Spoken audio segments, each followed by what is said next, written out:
बस ये जो रिक्शा खड़ा है ना, इसमें ही है बाजी। ठीक है, मैं बस पहुंच गई हूँ। ये ले करीम भाई, रिक्शा वाले को पैसे दे दें और बाजी को लेके आए गाड़ी में। आ जाओ, मैं भी गाड़ी में ही हूँ।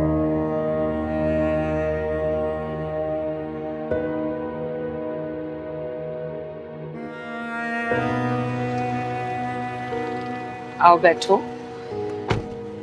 Thank you इफ्रा। मैंने जवाद को इतने फ़ोन किए, उसने मेरा एक भी फ़ोन नहीं उठाया। तुम मेरे एक कॉल करने पर आ गई। Thank you. अब बाबर थैंक यू मत कहो मुझे। हम कहाँ जा रहे हैं? फिलहाल तुम अब्बू के घर जाएंगे। जब तक तुम्हारे रहने का बंदोबस्त नहीं हो जाता तुम वहीं रहोगे। मगर मैं वहाँ कैसे रह सकती हूँ? वहाँ तो नाजरा मामी शादी के बाद आ रही हैं और उनको वहाँ मेरा रहना बिल्कुल अच्छा नहीं लगेगा और तुम्हारे लिए भी बिला वजह में मसला हो जाएगा। मेरे अब्बू के घर में कौन रहेगा और कौन नहीं, इस बात का फैसला या तो अब्बू कर सकते हैं या फिर मैं।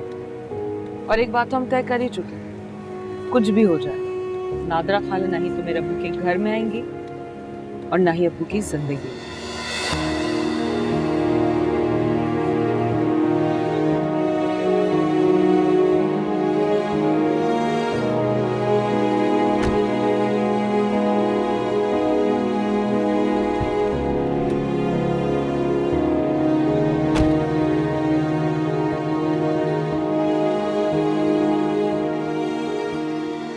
आओ ना नरगिस। अरे रहने दो। नरगिस मेरी बात सुनो। देखो मैं तो शुक्र कर रही हूँ कि तुम आ गई। मुझे लग रहा था तुम नहीं आओगी।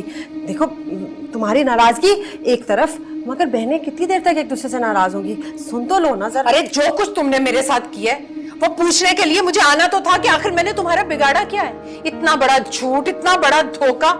तुम तो कहती थी कि जवाद मेरा बेटा है। अगर तुम उसे अपना बेटा समझती हो तो क्या उसकी शादी तुम इस तरह से करवाती, ऐसी लड़की के साथ जो तलाक याफ्ता होती है और एक बच्ची की माँ भी होती?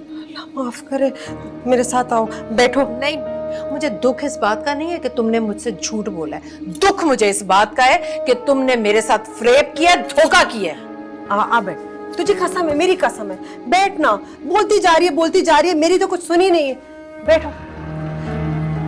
मुझसे कसम ले लो नरगिस, मुझे कुछ नहीं पता था। अम्मा अब्बा की कसम, मैं सच बोल रही हूँ। उस बच्ची ने जो भी कहा मैंने सिर्फ उसका यकीन किया। मुझे तो असली बात पता ही नहीं थी। मुझे कल पता चला उसके माँ बाप ने मुझे अमेरिका से फोन किया है, तभी पता चला है। तुम तो जानती हो, मुझे तो लग रहा था कि वो मेरी बेटी है। मैं कभी इस तरह से जवाब के लिए करूंगी? वाकई वो मेरा बेटा है। और जिस वक्त मुझे पता चला मैंने उसको घर से निकाल दिया। मैं जानती थी तो अफसोस करेगी। रहने दो। अच्छी तरह से जानती हूँ तुम्हारी सारी चालें और तुम्हारे इरादे। मैं तो इस वक्त शुक्र कर रही हूँ कि तुम मेरे घर आई हो, मेरी बात तो सुन रही हो। रहने दो। आखिरी बार आई हूँ तुम्हारे घर। आ जाती थी लेकिन अब कभी भी नहीं। लेकिन अब तो दोहरा रिश्ता होगा ना हमारा। बहनें भी हैं और देवरानी भी बन जाओगी तुम्हारी।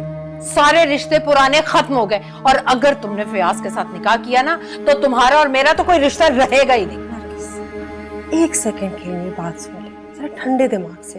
देख, अगर मेरी फयाज से शादी हो जाती तो बुराई क्या है? देखो मैं जानती हूँ कि आफिया हमें जहर लगती थी, नफरत है पूरे खानदान से, लेकिन आफिया तो मर गई ना। देख वो सारी दौलत जो तुझसे छीनी है ना, अगर मैं फयाज से शादी करूंगी तो उसकी मालिक मैं होंगी। उसका मतलब क्या है? वो सब तेरी, सब कुछ वापस दूंगी तुझे। नरगिस